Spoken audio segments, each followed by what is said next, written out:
Right, we have to show that 4 root 3 squared is 19 minus 8 root 3.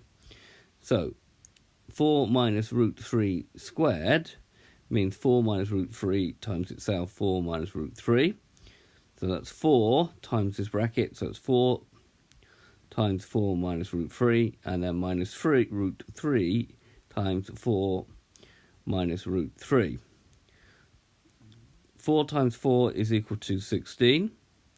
4 times root 3 is minus 4 root 3. And then we've got minus root 3 times 4, which we can write as minus 4 root 3. Now, root 3 times root 3 means the square root of 3 times 3, which is the square root of 9. So that is 3. So if you do the square root of the same number by itself, it'll be the number inside of the square root sign. So the square root of 4 times the square root of 4, for example, will be 4. And the square root of 9 will be,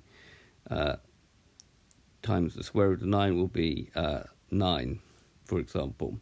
So this is just a rule which you need to sort of remember. So we get plus 3. It's plus because of minus times a minus. Now, 16 plus 3 gives me 19. And we've got minus 4 lots of root 3 and minus 4 lots of root 3, which is minus 8 root 3 as required. That's what we were required to show that it was equal to. So this has been a video to show you how to square a surd. I hope you've understood, and I thank you very much for watching.